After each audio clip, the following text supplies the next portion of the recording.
نحمده ونصلي على رسول الكريم اعوذ بالله من الشيطان الرجيم بسم الله الرحمن الرحيم ومن الناس من يقول آمنا بالله وباليوم الآخر وما هم بمؤمنين صدق الله العظيم. بلغ العلا بکمالہ کشف الدجی بجمالہ حسنت جمیع خصالہ صلوا علیہ وآلہ اللہم صلی علی سیدنا و مولانا محمد وبارک وسلم وصلی علیہ. محترم سامعین و حاضرین کرام، اللہ کا میں بہت شکر گزار ہوں اور اس کا کرم ہے کہ قرآن مجید اس نے میری نظروں کے سامنے کر دیا. اس کے الفاظ حرف زبر زیر پیش سے میری آنکھوں نے ان کی زیارت کی، اور آپ سارے بھی خوش قسمت ہیں کہ آپ نے قرآن مجید کی تلاوت سنی.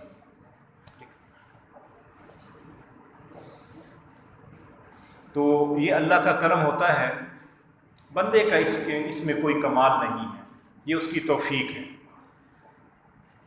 آپ کو یاد ہوگا کہ پچھلے جمعے میں نے کافرین کے حوالے سے بات کی تھی، شاید کچھ دوستوں کے ذہن میں ہو کہ پچھلے جمعے کافرین کے بارے میں 2 آیتیں ہم نے سماعت کی تھیں، اور ان آیتوں کے بارے میں جو ترجمہ تھا، تفسیر تھی، تشریح تھی، وہ ہم نے سمجھنے کی کوشش کی. اللہ تعالیٰ نے 5 آیتیں جو ہیں یہ مومنین کے بارے میں بیان فرمائی، بلکہ 4، اور اس کے بعد 2 آیتوں کے اندر اللہ تعالیٰ نے کافروں کا ذکر کیا، اور آگے 13 آیتوں کے اندر اللہ تعالیٰ نے منافقین کا ذکر کیا ہے. اب آپ اس بات کو بھی سمجھیں جناب بھائی صاحب، دیکھیں کہ مومنوں کا ذکر جو ہے وہ اللہ تعالیٰ نے 4 آیتوں میں کیا ہے، ٹھیک ہے جی. ان کی صفات بیان کی، بھئی مومنوں کے اندر یہ صفات ہوں گی 4 آیتوں کے اندر. 2 آیتوں کے اندر اللہ تعالیٰ نے کافروں کا ذکر کیا ہے، لیکن جب منافقوں کی باری آئی ہے تو اللہ تعالیٰ نے پوری 13 آیتیں نازل فرمائی. اس کا مطلب یہ ہوا کہ کافروں سے زیادہ خطرناک منافق ہیں، اس لیے اللہ تعالیٰ نے ان کا جو بیان کیا ہے وہ تفصیل کے ساتھ کیا ہے. منافقوں نے ہر دور میں انسانیت کو نقصان پہنچایا ہے منافقوں نے، اور جتنا نقصان نفاق کی وجہ سے یا منافقوں کی وجہ سے لوگوں کو پہنچتا ہے اتنا کافروں سے بھی نہیں پہنچتا جتنا منافقوں سے پہنچتا ہے. اور اس کی ایک علامت دیکھیں نا کہ اللہ تعالیٰ نے ان کا تفصیل کے ساتھ ذکر فرمایا اور 13 آیتوں میں بیان کیا ہے. کافروں کی 2 آیتیں بیان کر کے بس آگے اللہ تعالیٰ گزر گیا، لیکن جب منافقین کی باری آئی تو اللہ تعالیٰ نے پوری 13 آیتوں کے اندر منافقین کی جو خامیاں ہیں، ان کے جو عیوب ہیں، عیب، ان کے اندر جو نقائص ہیں، ان کو اللہ تعالیٰ نے 13 آیتوں کے اندر ذکر کیا ہے. اس کا مطلب یہ ہے کہ نفاق یا منافقت جتنی انسانوں کو ڈیمیج کرتی ہے نا، اتنی اور کوئی بھی چیز ڈیمیج نہیں کرتی، ٹھیک ہے نا.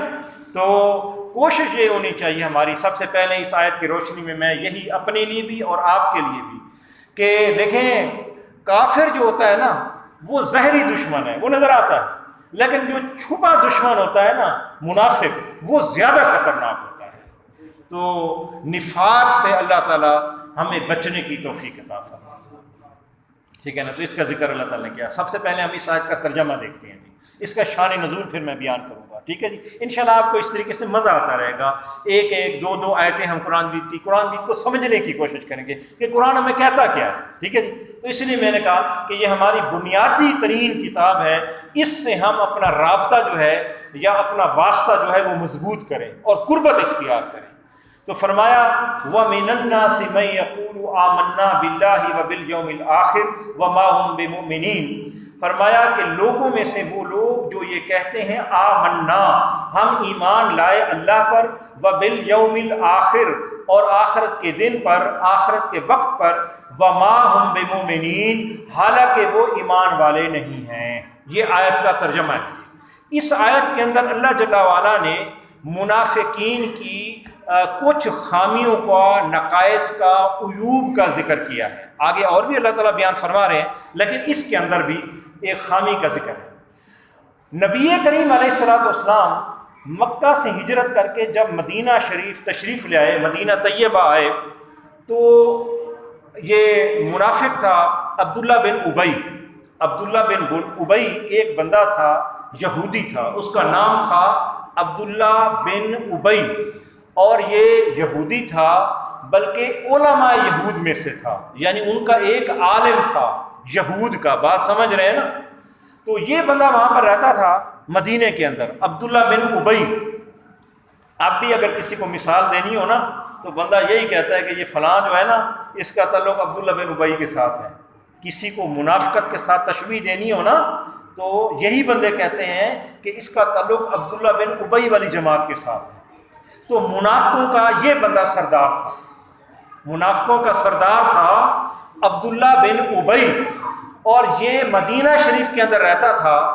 حضور صلی اللہ علیہ وسلم جب مکہ سے ہجرت کر کے مدینہ تشریف لے آئے تو یہ وہاں کا بڑا آدمی بنا ہوا تھا، یعنی مدینہ کا بڑا آدمی، چودھری نمبردار بنا ہوا تھا، اور اس کے پاس علم بھی تھا، یہودی تھا، علماء یہود میں سے تھا، اور سردار بنا ہوا تھا، اور لوگ اس کو جانتے تھے، پہچانتے تھے، سلام کرتے تھے. ٹھیک ہے جی، اس کو ایک عزت و شرف حاصل تھا، ایک وقار حاصل تھا، اور یہ اپنے طور پر ایک سردار اور لیڈر بنا ہوا تھا. جب نبی کریم علیہ السلام مدینہ شریف کے اندر تشریف لے آئے تو ظاہر ہے کہ نبی کریم علیہ السلام کی جب جلوہ گری ہوئی اور آپ کا نور عرفان اور نور رسالت اور نور نبوت وہاں پر چمکا تو اس بندے کو تکلیف ہوئی. بات سمجھ رہے ہیں نا؟ علاقے میں کوئی بندہ ہو نا ذرا چودھری ٹائپ، بڑا ٹائپ، اور کوئی اور آ جائے اور وہ ہو بھی نیا بندہ اور اس کے بھی کچھ چاہنے والے ہوں تو جو پرانا چودھری ہوتا ہے نا اس کو تکلیف تو ہوتی ہے نا. تو یہی بات اس کو ہوئی. عبداللہ بن ابی پریشان ہو گیا. اب اس نے دیکھا کہ لوگ مسلمان ہو رہے ہیں اور اس کے ساتھ کے جو بندے تھے وہ بھی مسلمان ہونے کے لیے نبی کریم علیہ السلام کے پاس آ جاتے، یعنی ادھر سے ادھر سے، اور حضور کے پاس لوگ جمع ہونا شروع ہو گئے. تو اس کو بڑی تکلیف ہوئی کہ بھائی ادھر کا سردار تو میں تھا، میں تو بڑا لیڈر تھا، تو اب یہ جو بندہ آیا ہے محمد صلی اللہ علیہ وسلم، محمد بن عبداللہ، ٹھیک ہے، تو لوگ ان کے قریب جمع ہو رہے ہیں، تو اب میری سرداری کا، میری مناپلی کا کیا بنے گا؟ لوگ مجھے سلام کرتے تھے، اب مجھے کون سلام کرے گا؟ اب اس نے سوچا، بات کو سمجھیں، اب اس نے سوچا کہ دو ہی طریقے ہیں کہ یا تو میں محمد بن عبداللہ کے یہ جو نئے نبی آئے ہیں، یا تو ان کی مخالفت کر دوں. یہی طریقہ تھا نا اس کے پاس. تو اس نے سوچا کہ اگر میں مخالفت کرتا ہوں تو میں سروائیو نہیں کر سکتا. سروائیو کا مطلب یہ ہے کہ اس نے یہ دیکھا کہ ان کے پاس طاقت زیادہ ہے اور لوگ ان کے پاس زیادہ جا رہے ہیں، تو اگر میں مخالفت کروں گا تو لوگ سارے میرے خلاف ہو جائیں گے اور میں تو دب جاؤں گا. یہ جو دو چار بندے سلام کرتے ہیں ان سے بھی میں خالی ہاتھ ہو جاؤں گا. دوسرا طریقہ اس کے پاس یہ تھا کہ وہ بظاہر اسلام لے آتا، ایمان لے آتا، اور اندر سے منافق رہتا. اس نے یہی طریقہ اختیار کیا. ابھی بات سمجھ رہے ہیں؟ اس نے منافقت کا طریقہ اختیار کیا عبداللہ بن ابی نے، کہ بھائی طریقہ یہ کرتے ہیں کہ بظاہر نبی کے اوپر ایمان لے آؤ، نمازیں بھی پڑھو، قرآن بھی پڑھو، ان کو سلام بھی کرو، اور مومن مسلمان مل جائے تو ان کو کہے آمنا، ہم تو ایمان لے آئے اور ہم آپ کے ساتھ ہیں. لیکن جب وہ کافروں سے اور منافقین کے ساتھ ملتا تھا تو کہتا تھا انما معکم، ہم تو تمہارے ساتھ ہیں. ان کے ساتھ تو ایسے مذاق کر رہے تھے. بات سمجھ رہے ہیں؟ یعنی دونوں کو راضی رکھو. تو نفاق کا راستہ اس نے اختیار کیا عبداللہ بن ابی نے نبی کریم علیہ السلام کے دور کے اندر مدینہ شریف کے اندر. اچھا، اب ہوا کیا کہ وہ جو بندہ تھا عبداللہ بن ابی، اس کے ساتھ کچھ اور بندے بھی ملتے چلے گئے. تو منافقین کی ایک جماعت تیار ہو گئی جس کو جماعت منافقین کہتے ہیں. جو آپ کو یاد ہوگا کہ جب غزوہ بدر میں مسلمان جا رہے تھے نا تو 300 کے قریب ان کی تعداد تھی اس دور کے اندر. تو یہ راستے میں چھوڑ کر واپس آ گئے تھے. یہی لوگ تھے. بات سمجھ رہے ہیں؟ میں نے کیا عرض کیا ہے کہ جب وہ لڑائی کرنی تھی نا کافروں کے ساتھ مقام بدر کے اندر، تو مسلمان جب مدینے سے نکلے تو یہ اس وقت مسلمانوں کے ساتھ شامل ہو گئے لڑائی کرنے کے لیے. لیکن آگے کچھ سفر کرنے کے بعد مختلف بہانے کر کے یہ بندہ اپنی جماعت کو لے کر واپس آ گیا، اس لیے کہ مسلمان ڈی مرال ہو جائے، مسلمان ڈی مرال ہو جائیں، یعنی ان کی کمر ٹوٹ جائے، بد دل ہو جائیں کہ بھائی اتنے بندے تو ہم سے پیچھے چلے گئے، ہم اپنی لڑائی کیا کرنی ہے اور جیتنا کیا ہے، یعنی مسلمانوں کو تکلیف پہنچانے کے لیے اس نے سازش کی، منافقت کی، یہ واپس لوٹا، وہ یہی بندہ تھا۔ تو چنانچہ اس کی ایک جماعت تیار ہو گئی، جماعت منافقین۔ اب سمجھ رہے ہیں جناب، یہ زیادہ تر یہودی لوگ تھے، منافق تھے، اور ان کا سردار تھا یہ بندہ عبداللہ بن ابی۔ ٹھیک ہو گیا جی۔ اب اللہ جل وعلا نے ان لوگوں کے بارے میں اور اس بندے کے بارے میں یہ آیت مبارکہ نازل فرمائی ہے۔ ابھی آپ سمجھیں، یہ اس آیت کا میں نے آپ کو شان نزول بتایا۔ اب اللہ تعالیٰ کیا کہتے ہیں ان کے بارے میں، اس عبداللہ بن ابی کے بارے میں اللہ تعالیٰ کیا کہتے ہیں، وَمِنَ النَّاسِ، اے نبی آپ دیکھیں گے کہ لوگوں میں سے کچھ لوگ جو ہیں وہ یہ کہتے ہیں کہ ہم ایمان لائے اللہ پر اور آخرت کے دن پر، حالانکہ وہ ایمان والے نہیں ہیں۔ یہ ان کے بارے میں اللہ تعالیٰ نے اس آیت مبارکہ کو نازل فرمایا۔ اب آپ سمجھیں۔ اچھا، اب آگے ایک مزے کی بات ذرا سنیں، ذرا توجہ رکھیں گے تو بڑا مزہ آئے گا بات کا۔ اب اس میں وہ پتہ ہے کیا کہہ رہا ہے اس آیت میں، ترجمے پہ غور کریں، ترجمے پہ، کہ وہ یہ کہتے ہیں منافق، آمنا باللہ، ہم ایمان لائے اللہ پر، ٹھیک ہے، اور آگے کیا ہے، وبالیوم الآخر، اور آخرت کے دن پر ہم ایمان لائے۔ اب مجھے یہ بتائیں کہ ایک بندہ یہ کہے کہ میں اللہ پر بھی ایمان لاتا ہوں اور آخرت کے دن پر بھی ایمان لاتا ہوں، تو عام بندہ تو اس کے چکر میں پھنس جائے گا نا۔ سمجھے نا بات کو، سمجھیں۔ یہ اتنے چکری تھے منافقین، یہ فریب دیتے تھے الفاظ کا، یہ الفاظ کے چکر میں مسلمانوں کو پھنساتے تھے۔ مسلمانوں کو یہ کہتے تھے، لیکن قرآن نے نقل کیا ان کا قول کہ وہ یہ کہتے ہیں کہ ہم ایمان لائے اللہ پر اور آخرت پر، حالانکہ اللہ کہتے ہیں کہ وہ ایماندار نہیں ہے، اور وہ کہہ رہے ہیں کہ ہم اللہ پر ایمان لائے، آخرت پر بھی ایمان رکھتے ہیں۔ اب درمیان میں انہوں نے جس چیز کو سکپ کیا یا جس چیز کو انہوں نے حذف کر دیا، خالی چھوڑ دیا، وہ کیا تھا بھلا؟ مجھے بتائیں ذرا۔ آخرت پر بھی وہ کہہ رہے ہیں، ہاں سمجھ گئے ہیں، دیکھیں آخرت کو بھی انہوں نے مانا اور اللہ کو بھی کہہ رہے ہیں کہ ہم مانتے ہیں۔ درمیان میں کیا چیز انہوں نے مس کی؟ نبی مصطفیٰ کی رسالت کو مس کر دیا۔ ذرا سمجھے نا، اس سے علماء کرام نے بڑا زبردست قسم کا نقطہ نکالا ہے کہ دیکھو وہ یہ بھی کہہ رہے ہیں کہ ہم اللہ پر ایمان لائے، آمنا باللہ وبالیوم الآخر، اور آخرت کے دن پر بھی ہم ایمان لاتے ہیں، پھر بھی اللہ کہہ رہے ہیں وما ہم بمؤمنین، وہ ایمان والے نہیں ہیں، حالانکہ اللہ پر ایمان لا رہے ہیں۔ تو اللہ کو تو کہنا چاہیے تھا ایمان والے ہیں بھائی، میرے اوپر ایمان لاتے ہیں، آخرت پر ایمان لا رہے ہیں، تو پھر بھی اللہ کو کہنا چاہیے تھا کہ آخرت بھی مان رہے ہیں میرے اوپر بھی ایمان لا رہے ہیں، تو یہ تو مومن ہے۔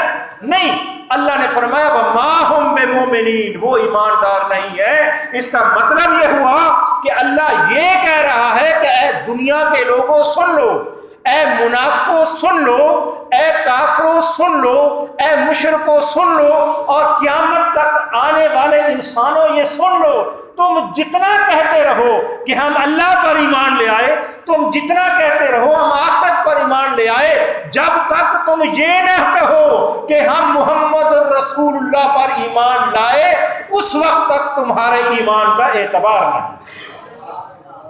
اب بات سمجھے نا، یہ کوئی میری جوش خطابت نہیں ہے، یہ کوئی مبالغہ رائی والی بات نہیں ہے، یہ دلائل حق کے اوپر اور بالکل غیر جانبداریت کے ساتھ آپ اس آیت کو ملاحظہ فرمائیں تو آپ کو یہ چیز سامنے نظر آئے گی کہ اللہ پر ایمان لانے کے باوجود وہ مومن نہیں ہے، آخرت پر ایمان لانے کے باوجود وہ مومن نہیں ہے۔ وجہ فرق جو ہے درمیان میں، وہ صرف اور صرف نبی مصطفیٰ کی ذات۔ ابھی سمجھے ہیں نا کہ بے شک تم کہتے رہو لیکن تم مومن نہیں ہو، آخرت پر کہتے ہو لیکن تم مومن نہیں ہو، اس لیے کہ تمہیں جو کچھ بھی ملے گا وہ بواسطہ در مصطفیٰ ملے گا۔ اگر تم ان کو نہیں مانو گے تو تمہارا ایمان معتبر نہیں ہے۔ ٹھیک ہے جی. اس نقطے کو دیکھیں میں زور دے کر اس لیے بیان کر رہا ہوں کہ بعض لوگ کہتے ہیں جی ہم صرف قرآن کو مانتے ہیں. ایسا ہے نا, ہم قرآن بس جی ہم اللہ کے ماننے والے ہیں, ہم اہل قرآن ہیں جی, ہم صرف قرآن کو مانتے ہیں, یا حدیث کو وہ ثانی درجہ دیتے ہیں. یہ کہتے ہیں جی حدیث تو ایسے لوگوں نے بعد میں بنائی ہیں. بھائی بات یہ ہے جو تابعی کو نہیں مانے گا وہ صحابی کو نہیں مان رہا, جو صحابی کو نہیں مان رہا وہ محمد رسول اللہ کو نہیں مان رہا, جو محمد رسول اللہ کو نہیں مان رہا وہ خدا کو نہیں مان رہا. بات سمجھے نا بھائی. صحابی کا کس نے بتایا؟ تابعی نے. صحابی کا کس نے بتایا؟ تابعی نے. اور تابعی نے صحابی کا بتایا, صحابی نے نبی مکرم علیہ الصلوۃ والسلام کا بتایا, اور نبی پاک نے خدا کا بتایا. اب خدا کو ماننے کے لیے خدا کے کلام کو دیکھیں, کوئی مبالغے کی بات نہیں, یہ منطق کی بات ہے, یہ لوجک کی بات ہے جو میں آپ کے سامنے رکھ رہا ہوں. دیکھیں یہ قرآن ہے. ایک بندہ کہتا ہے میں جی سر قرآن کو مانتا ہوں. بھائی اس سے پوچھا جائے یہ قرآن تجھے بتایا کس نے؟ یہ قرآن کس نے بتایا؟ یہ قرآن اس شکل میں جو تیرے ہاتھ میں ہے یہ کن ذریعوں کے ساتھ پہنچا؟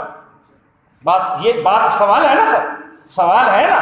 کیا تو اس وقت تو نہیں تھا کہ جب نبی کریم علیہ السلام کے اوپر یہ قرآن اتر رہا تھا؟ کیا تو اس وقت موجود تھا مکہ کے اندر جو حضور سے تو نے ڈائریکٹ کتاب لی, یہ قرآن لیا؟ وہ کہہ گئے نہیں. بھائی تو نے یہ کہاں سے حاصل کیا؟ اور تو کہتا ہے کہ یہ قرآن سچا ہے. جب یہ سچا ہے تو پھر تجھے ماننا پڑے گا اس کے چھاپنے والے بھی سچے ہیں, اس کو لکھنے والے بھی سچے ہیں, اس کو حفظ کرنے والے بھی سچے ہیں, اور نسل در نسل تیرے ہاتھوں تک پہنچانے والے بھی سچے ہیں. دیکھیں اس میں کوئی ایسی بات تو نہیں ہے. پہلے آپ ان کی سچائی کو مانو گے تو قرآن کو سچا مانو گے نا.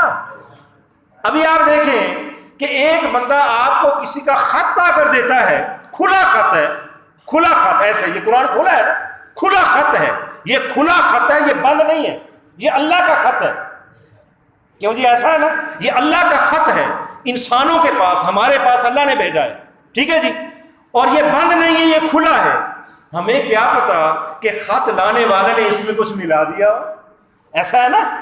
تو جب آپ یہ کہتے ہو کہ اس میں کچھ ملاوٹ نہیں تو سمجھ لو جس نے تم تک پہنچایا ان کے ایمان میں بھی کوئی ملاوٹ نہیں, ان کی صداقت میں کوئی ملاوٹ نہیں, ان کی عدالت میں کوئی ملاوٹ نہیں, ان کے شرم و حیا میں کوئی ملاوٹ نہیں, ان کی شجاعت میں کوئی ملاوٹ نہیں, ان کے سیف اللہ ہونے میں کوئی ملاوٹ نہیں, ان کے حافظ قرآن ہونے میں, ان کے ایماندار ہونے میں, ان کے صحابی ہونے میں, ان کے عاشق سچا اور صادق ہونے میں بھی کوئی ملاوٹ نہیں. یہ ماننا پڑے گا نا, ورنہ تو آپ قرآن کے اوپر تنقید کر رہے ہیں. یہ بات میں اس لیے زور دے کر عرض کر رہا ہوں کہ یہ ضرورت ہے.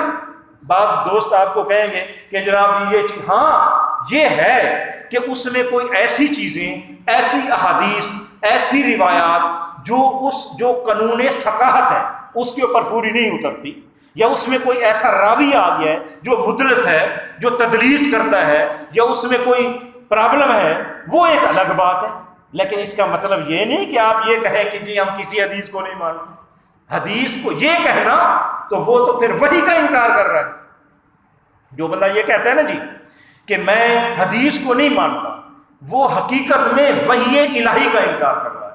کیوں کہ وحی کی دو قسمیں ہیں, وحی کی دو قسمیں ہیں جی. دیکھیں یہ قرآن بھی تو وحی ہے نا, یہ قرآن بھی تو وحی ہے نا, اور حضور کے جو الفاظ جو لب مصطفیٰ سے, پتلی پتلی گلے قدس کی وہ پتیاں, ان لبوں کی نزاکت پہ لاکھوں سلام, جس طرح ہمارے منشا بھائی پڑھتے ہیں, جو لب مصطفیٰ سے الفاظ نکلتے تھے وہ بھی تو وحی الہی ہوتی تھی نا, وہ بھی وحی الہی ہے, یہ بھی وحی الہی ہے. فرق یہ ہے یہ وہ وحی ہے جس کی تلاوت کی جاتی ہے, اور جو حدیث ہوتی ہے اس کی تلاوت نہیں کی جاتی ہے. یہ بھی وحی الہی اور وہ بھی وحی الہی. تو پھر تو آپ وحی الہی کے منکر ہو, یہ بات نہیں ہے. تو لہٰذا میں یہ کہنے کی کوشش کر رہا ہوں کہ یہ جو قرآن ہے, اب قرآن کو مانیں گے تو بزبان مصطفیٰ مانیں گے, ان کے در پر جائیں گے تو قرآن کی سمجھ آئے گی, اور جب اللہ کو پہچانیں گے تو در مصطفیٰ کے ذریعے سے پہچانیں گے نا, زبان مصطفیٰ کے ذریعے سے. اللہ ہے یہ ہمیں کوئی پتہ تھا, خواب ہے, ہمیں کیا پتہ. ہم تو ادھر بیٹھے ہوئے تھے. ہم میں سے اکثر میں سمیت ہماری تو اکثر پیچھے جو نسلیں ہیں وہ بھی آپ دیکھیں زیادہ غیر مسلم ہیں. یہی ہے نا, میرے آبا و اجداد میں کوئی ہندو بیٹھا ہے, کوئی سکھ بیٹھا ہے. یہ برے صغیر پاک و ہند میں ہم کون ہیں؟ ہماری جو نسل ہے یہاں پر یہ کون ہے؟ یہ ہمارے شجر نسب جب ہم پیچھے کھولتے ہیں تو کہاں جا کر ملتے ہیں؟ کوئی پنڈت بیٹھا ہوا ہے, کوئی سکھ بیٹھا ہوا ہے, سمجھ رہے ہیں, اور کوئی جناب کوئی بیٹھا ہوا ہے. تو ہم تو انہی کو اولادوں میں سے ہیں نا, سوائے ان سیدوں کے جن کے خون کے ساتھ ان کا خون مل گیا. یہ باقی جو ہم لوگ ہیں یہ اسی علاقے کی پیداوار ہے نا. تو پہلے تو وہ تھے, اس کے بعد محمد بن قاسم آیا تو ان کی اولادیں ہیں ہم. تو جو ہمارے آباء و اجداد تھے وہ کون تھے ذرا آپ سنبھالیں. تو بات یہ ہے کرنے کی کہ ہمیں انہوں نے آ کر بتایا کہ یہ قرآن ہے, یہ اسلام. ابھی سمجھے, اگر ہم ان کو نہ مانیں تو اس قرآن کو کیسے مانیں گے؟ وہی ہے نا, عرب سے لوگ آئے اس خطے میں, آپ یہ کہتے ہیں ٹھیک ہے. 1703 ہجری 1703 ہجری میں, اس سے پہلے یہاں کیا تھا؟ یہ ساری بت پرستی تھی. وہ عرب تاجروں کے بیس میں لوگ آئے, انہوں نے ہمیں اسلام سکھایا. یہاں تو گھنٹیاں بج رہی تھی, یہاں تو گھنٹیاں بج رہی تھی, بتوں کو سجدے ہو رہے تھے. تو انہوں نے آ کر بتایا. تو پہلے ہمیں ان کو ماننا پڑے گا, بعد میں قرآن کو ماننا پڑے گا. تو پہلے آپ نے تبا تابعین کو ماننا ہے, تابعین کو ماننا ہے, صحابہ کو ماننا ہے, مصطفیٰ کو ماننا ہے, بعد میں خدا کو ماننا ہے. اگر ان کو نہیں مانتے تو پھر آپ کا ایمان باللہ بھی نہ پختہ. تو فرمایا وَمِنَ النَّاسِ مَن يَقُولُ آمَنَّا بِاللَّهِ, کہ منافق وہ ہیں. اور یہ علامت کن کی ہے؟ منافقوں کی ہے. اللہ اکبر. اگر آپ ان چیزوں کے نقطے دیکھیں نا کہ یہ نقطے کدھر جاتے ہیں, اس دور میں بھی منافق یہ کہتے تھے کہ ہم اللہ پر ایمان لیا, جی جلدی سے ہم اللہ پر ایمان لیا, ہم تو آخرت پر بھی ایمان لاتے ہیں. اللہ نے کیا کہا, وَمَا هُم بِمُؤْمِنِينَ, در مصطفیٰ پر نہیں آیا تو کوئی ایمان نہیں. یہ ایماندار نہیں ہے, یہ میرے محبوب کو نہیں مانتے. بے شک مجھے مانتے نہیں, میرا نام لیتے رہے, جب تک میرے محبوب کا نام نہیں لیں گے ایمانداروں کی فہرست میں شامل نہیں کریں. بات سمجھے نا کیسی بات ہے؟ میرا نام لیتے رہے صبح شام, جب تک محمد مصطفیٰ کا نام نہیں لیں گے, میرے دوست کا, میرے یار کا نام نہ لیں, ان کا ایماندار ہونے کا میں اعلان ہی نہیں کروں گا. وَمَن يَقُولُ آمَنَّا, قرآن عرض کر رہا ہوں, میں نے شروع سے عرض کیا تھا مَن يَقُولُ آمَنَّا بِاللَّهِ وَبِالْيَوْمِ الْآخِرِ وَمَا هُم بِمُؤْمِنِينَ. اچھا اب ایک اور بات بھی سنیں ذرا. ایک تو یہ ہوگا اس کا مطلب کہ وہ چکر دیتے تھے مومنوں کو, منافق. کیا چکر؟ وہ کہتے تھے کہ ہم اللہ پر ایمان رکھتے ہیں, جی ہم آخرت پر ایمان رکھتے ہیں. اللہ کہتے ہیں وَمَا هُم بِمُؤْمِنِينَ, پھر بھی ایماندار نہیں ہے. اچھا اب وہ یہ بات کیوں کرتے تھے؟ ابھی ذرا سمجھیں. یہودی جو ہے نا, یہودی اب بھی یہودیوں کو جو عقیدہ ہے نا وہ میں آپ کو بتا رہا ہوں. وہ یہ ہے, دو باتیں ہیں ان کے عقیدے کے اندر. اللہ کو مانتے ہیں, ٹھیک ہے, لیکن اللہ کی اولاد مانتے ہیں. وہ کہتے ہیں اللہ صاحب اولاد ہے. اب میری بات سمجھیں, یعنی کہتے ہیں اللہ کو مانتے ہیں لیکن کہتے ہیں اللہ صاحب اولاد ہے, ٹھیک ہے, اس کی بیوی بھی ہے اور اس کے بچے بھی. تو لہٰذا ان کا ایمان اس لحاظ سے ایمان باللہ ناقص ہے اور غلط ہے. اور یوم آخرت کو بھی مانتے ہیں, لیکن کس طریقے سے مانتے ہیں؟ یعنی الہامی مذہب ہے نا, یہود کا مذہب بھی الہامی مذہب ہے, ٹھیک ہے نا, وہی والا مذہب ہے, اس کی بنیاد تو وہی ہے نا. اب آخرت کو وہ کیسے مانتے ہیں میں آپ کو بتاتا ہوں. وہ آخرت کو پتہ کیا مانتے ہیں؟ اب یہاں سے یہود کے بارے میں آپ کو سمجھ بھی آ جائے گی کہ یہودی بڑے ظالم لوگ ہیں. اس کائنات کے اندر میں آپ کو بتاؤں نا, جتنا ظالم سنگ دل اور متشدد یہ اہل یہود والا طبقہ ہے نا, اور کوئی بھی نہیں.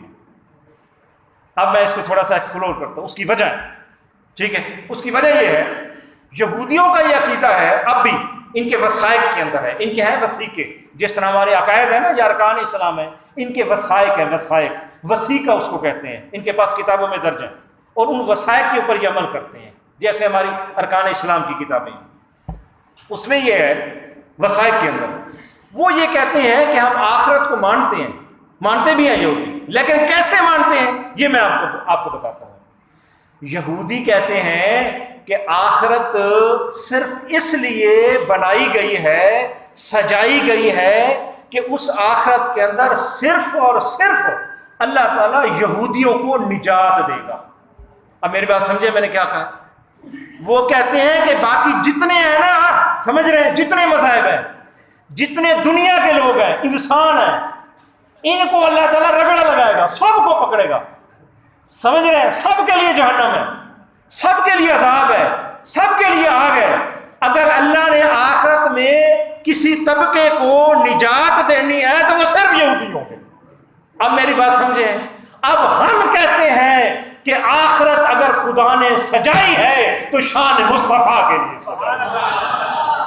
اب آپ سمجھیں، یہاں دیکھیں، وہ یہ کہتے ہیں کہ جی یہودیوں کو نجات کے لیے کہا جائے، ہم کہتے ہیں کہ اللہ نے پچھلے والوں پر اور آگے والوں پر سب پر واضح کرنے کے لیے، شان محبوبی دکھانے کے لیے آخرت کو سجایا ہے کہ جو حبیب مصطفیٰ سے پہلے گزرے، حضرت آدم سے لے کر اب تک، اور بعد میں جو لوگ آئیں گے وہ سارے جب کھڑے ہوں گے، سارے انبیاء کھڑے ہوں گے، سارے اولیاء کھڑے ہوں گے، ساری مخلوقات کھڑی ہوں گی، تو وہاں پر شان محبوب خدا دکھلائی جانے والی ہے۔ بس بزم محشر کے انعقاد کا صرف یہی مطلب ہے، یہ بزم محشر جو سجائی جانی ہے، صرف اس میں محمد اور رسول اللہ کی شان دکھلائی جانی، بس اس شان کو دکھانے کے لیے اللہ نے بزم محشر کو سجانا، روز قیامت سب کو اکٹھا کرنا ہے، کس لیے؟ ہمارے نبی مصطفیٰ کی شان دنیا پہ اجا کرنا۔ کچھ بندے پہلے گزر گئے نا لوگوں کے، امتی گزر گئے، نبی گزر گئے، ان کو بھی اللہ نے ہمارے نبی کی شان دکھانی ہے، اور جو بعد میں آئے گی ان کو بھی اللہ نے ہمارے نبی کی شان دکھلانی ہے۔ اور آخرت روز محشر کے اندر جب سب کہیں گے، چلیں اب یہاں پر ایک اور چیز میں بیان کروں، جب سب کہیں گے کہ میرے علاوہ کسی اور کے پاس جاؤ، یہ بڑی مشہور حدیث پاک ہے، کئی دفعہ بیان ہوتی ہے، اس کو میں سمرائز کر دیتا ہوں، مختصر کرتا ہوں، اور آخر میں حضور کیا کہیں گے؟ انا لہا، میں اس شفاعت کے قابل ہوں۔ پھر حضور شفاعت فرمائیں گے، حالانکہ ان کے اندر انبیاء بھی ہوں گے پچھلے، اور ساری مخلوقات ہوں گی، لیکن شفیع کائنات، شفیع انسانیت بنایا جائے گا تو محمد رسول اللہ۔ شفاعت کون کریں گے؟ ہمارے محمد رسول اللہ، اللہ کے نبی، ہمارے نبی اللہ کی بارگاہ کے اندر شفاعت کریں گے، اور آپ فرمائیں گے انا لہا، میں ہی آج کے دن وہ ہوں کہ جس کی شفاعت کو قبول کیا جائے۔ تو یہ حضور کی شفاعت دکھائی جانے والی ہے۔ ایک پیاری سی بات مجھے یاد آ گئی ہے، وہ میں یہاں پہ بیان کرتا ہوں، اور شاید آپ پہلی دفعہ سماعت فرمائیں گے، ٹھیک ہے جی؟ تو وہ یہ ہے، ذرا توجہ رکھیں اس بات کے اوپر، جو اگلے میرے ذہن میں آ گئی ابھی، ایسے القاء ہوتی ہے نا باتیں، الہام ہوتی ہے بندے کو، ٹھیک ہے؟ وہ بات آ گئی۔ حدیث شفاعت آپ سنتے ہیں نا، یہ جو میں نے تھوڑی سی بیان کی ہے، اس کو کہتے ہیں حدیث شفاعت۔ حدیث شفاعت، وہ آخر میں کس طریقے سے حضور صلی اللہ علیہ وسلم شفاعت کریں گے، اس حدیث کا نام ہے حدیث شفاعت۔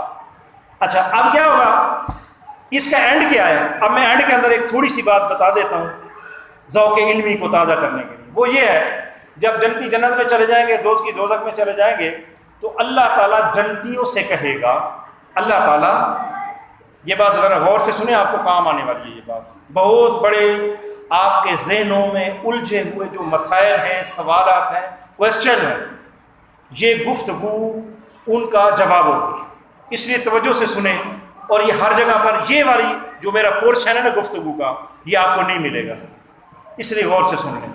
وہ یہ ہے، جب جنتی جنت میں چلے جائیں گے اور دوست کی دوزخ میں چلے جائیں گے، تو اس کے بعد اللہ تعالیٰ جنتیوں سے یہ کہیں گے کہ اے جنتیوں، تم جاؤ جہنم کی طرف، اور جس جہنمی کے دل کے اندر رائی کے برابر بھی ایمان پاؤ، تو اس کو جہنم سے نکال کر جنت میں لے آؤ۔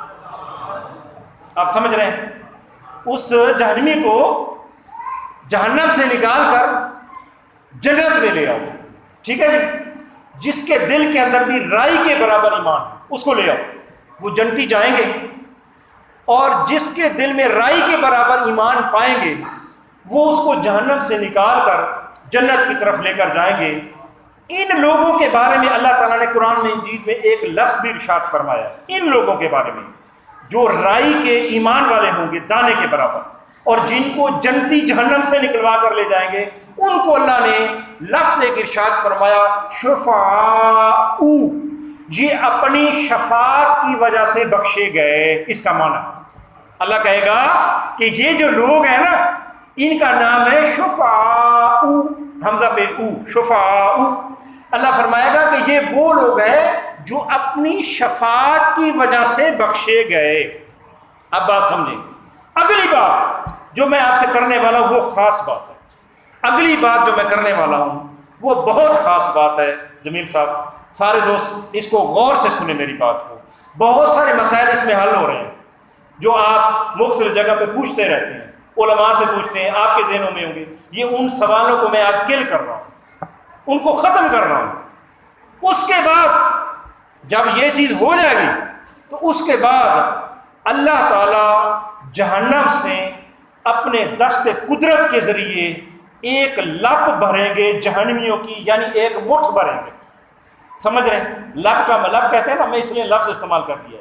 مٹھ بھریں گے، مٹھی بھریں گے اپنی دست قدرت کے مطابق، جو بھی اس کی کیفیت ہوگی اللہ تعالیٰ، سمجھ رہے ہیں؟ یعنی اپنے ہاتھ سے دست قدرت سے اللہ تعالیٰ جہنم سے جو رائی کے برابر والے جانے کے بعد، وہ تو چلے گئے نا، اس کے بعد جو نرے کافر ہوں گے، یعنی جن کے اوپر کافروں کا لیبل لگ چکا ہوگا، شرعی طور پر وہ کافر ہوں گے، ان میں سے بھی کچھ لوگوں کو اللہ تعالیٰ اپنے دست قدرت سے نکال کر جنت کے اندر ڈال دیں گے۔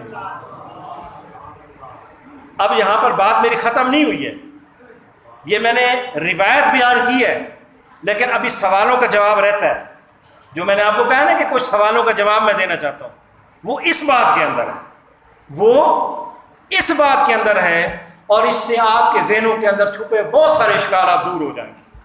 اب مجھے بتائیں کہ رائی کے دانے والے تو چلے گئے پہلے ہی، تو اس کے بعد میں جو اللہ تعالیٰ نکال رہا ہے وہ کن کو نکال رہا ہے؟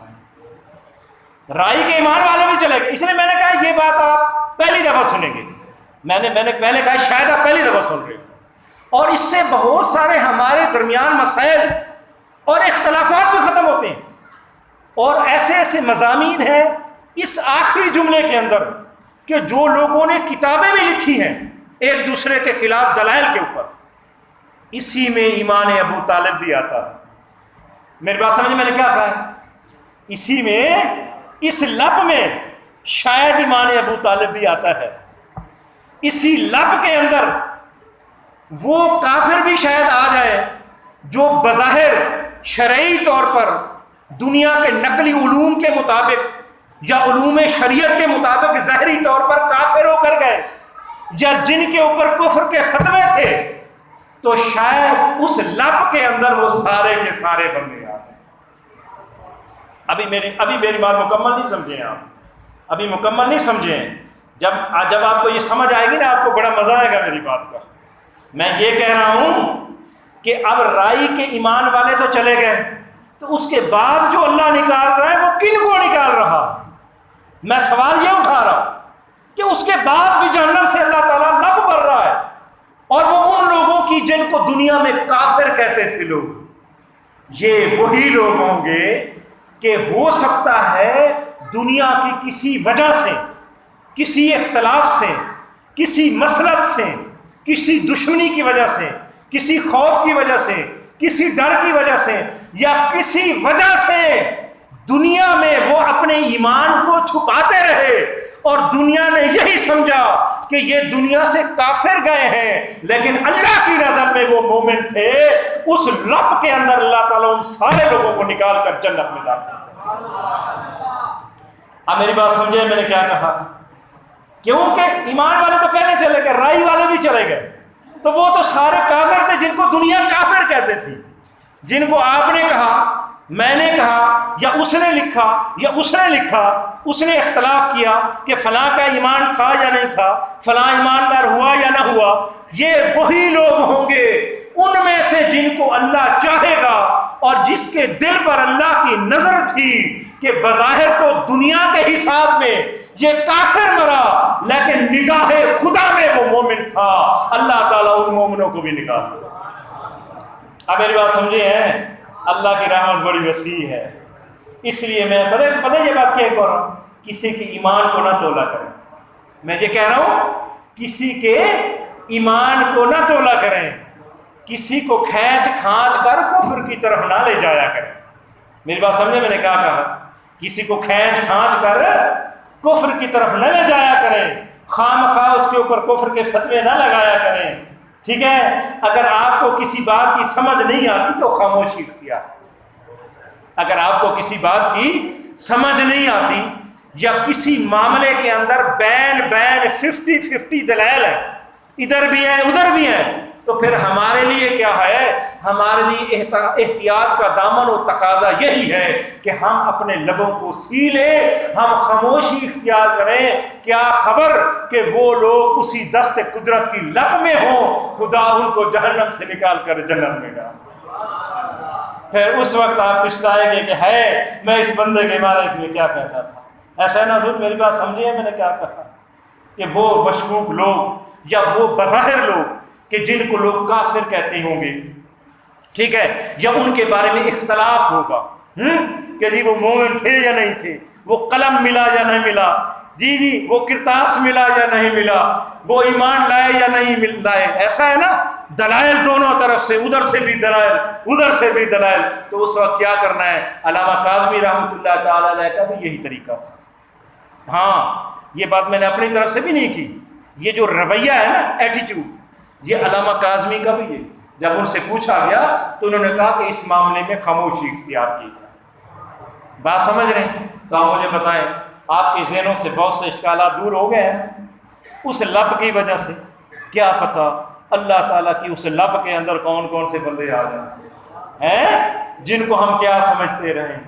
دنیا نے بڑی باتیں کی یہ والدین کریمین کے اوپر، ایمان والدین، حضور صلی اللہ علیہ وسلم کے والدین کے بارے میں اس کے اوپر بھی تو کتابیں لکھی گئی ہیں نا، اس کے اوپر بھی کتابیں لکھی گئی ہیں، ٹھیک ہے؟ تو اس کے اندر بھی یہی بات ہے کہ جو چیز سمجھ نہ آئے اس کے اوپر خاموشی اختیار کرنا ہے، اس کا فیصلہ خدا کرنا ہے۔ ٹھیک ہو گیا جی؟ اچھا جی، اب اس آیت کو ہم تھوڑا سا مزید سمجھ لیتے ہیں۔ فرمایا وَمِنَ النَّاسِ مَن يَقُولُ آمَنَّا بِاللَّهِ۔ ابھی دیکھیں، اب یہ ساری آیت آپ کے سامنے آ گئی ہے۔ میں نے یہی کہا تھا کہ اس کو ہم یہ تشریح کر کے سمجھیں گے، تفسیر کر کے۔ یہ منافقت کا سارا بیان تھا، ٹھیک ہے، منافقت کا۔ اچھا، اس میں ایک اور چیز بھی آتی ہے، اس میں مسئلہ الا من اکرہ، ٹھیک ہے، وقلبہ مطمئن بالایمان والی جو آیت آتی ہے، اس کے اندر وہ بات بھی آتی ہے۔ اب ایک ایسا مسلمان ہے، مومن ہے، کہ جس کا دل جو ہے وہ ایمان کے اوپر قائم ہے، لیکن زبان سے وہ کلمہ کفر کہہ دیتا ہے مجبوری کی وجہ سے، اس کو اللہ نے ایکنالج کیا ہے۔ ایکنالج کا مطلب ہے اللہ نے اس کو تسلیم کیا ہے، اللہ کی نظر میں مومن ہے، مجبور ہے۔ بات سمجھ، مجبور ہے وہ۔ میں نے کیا کہا ہے کہ ایک ایسا مومن مسلمان جو اپنی جان کے خوف کی وجہ سے کوئی غیر اسلامی جملہ کہتا ہے، ٹھیک ہے، اپنی جان کو بچانے کے لیے، لیکن اس کا دل ایمان کے اوپر مطمئن ہے، تو اللہ تعالیٰ کہتا ہے وہ بھی مومن ہے۔ لیکن علماء نے یہاں پر شرط لگائی ہے کہ جب تک اس کو جان کا خطرہ ہے، جب تک اس کو جان کا خطرہ ہے شدید، یہ مجبوری اس کی اپلیکیبل ہوگی اس ٹائم کے لیے۔ جب اس کا جان کا خطرہ ٹل جائے گا تو پھر اس کے لیے یہ اجازت نہیں ہے کہ وہ اس طرح کی سہولت یا رخصت کے اوپر عمل کر سکے۔ میری بات سمجھے میں نے کیا کہا؟ اس میں تقیہ نہیں آتا۔ تقیہ کا کیا مطلب ہے؟ کہ دل میں کچھ اور، زبان کے اوپر اور۔ میں یہ نہیں کہہ رہا، بات سمجھے، بات سمجھے نا، باریک بات ہے۔ ہمارے کچھ دوست ہیں وہ تقیہ کا استعمال کرتے ہیں، اور ان کی کتابوں کے اندر بھی تقیہ کا استعمال کیا گیا، یعنی لکھا گیا، تقیہ کے بارے میں لکھا گیا۔ تقیہ کس کو کہتے ہیں؟ کہ دل میں کچھ اور ہو اور زبان کے اوپر آپ کچھ بیان کرتے رہیں۔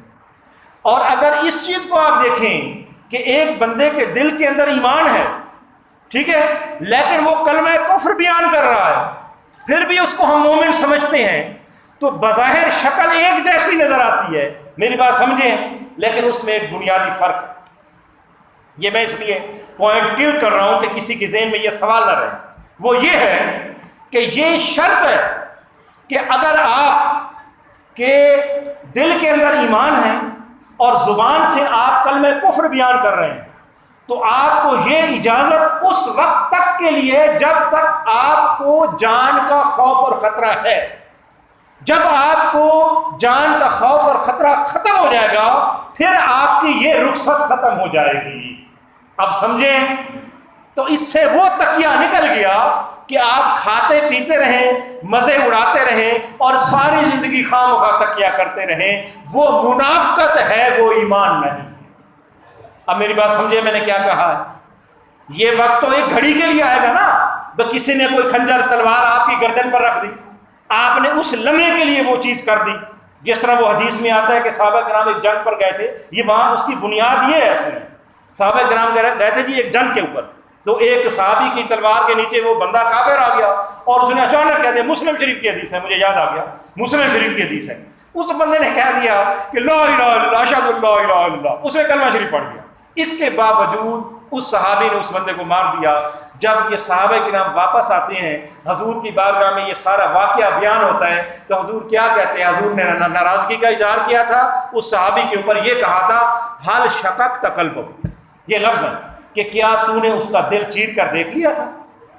کیا تو نے اس کا دل چیر کر دیکھ لیا تھا کہ وہ اوپر سے پڑھ رہا تھا یا دل سے پڑھ رہا تھا؟ کیونکہ اس نے صحابی نے یہی کہا کہ یا رسول اللہ، وہ تو خوف کی وجہ سے کر رہا تھا کہ جب میں اس کے اوپر غالب ہو گیا تو اس نے کلمہ پڑھنا شروع کر دیا۔ تو حضور نے فرمایا حال شققت قلبہ، کیا تو نے اس کا دل چیر کر دیکھ لیا تھا؟ ہو سکتا ہے وہ خلوص سے پڑھ رہا ہے، لیکن یہ جو حالت ہے اور اس کی اجازت ہے یہ اس وقت تک کے لیے ہے جب تک جان کا خوف ہے۔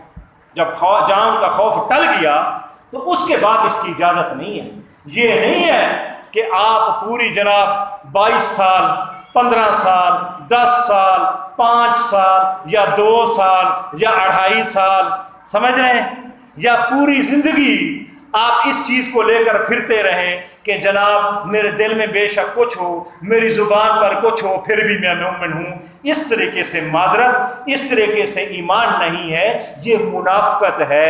بھائی یہ تو کوئی لمحے 2 لمحے کے لیے وقت آتا ہے، کوئی ساری زندگی ایسا وقت کسی پر نہیں آتا کہ وہ ساری زندگی اس چیز کا شکار رہے۔ لہذا یہ جو تقیہ کا تصور ہے یہ منافقت ہے، یہ ایمان نہیں۔ ابھی بات سمجھیں میں نے کیا کہا؟ اللہ تعالیٰ اچھے اعمال کی توفیق عطا فرمائے۔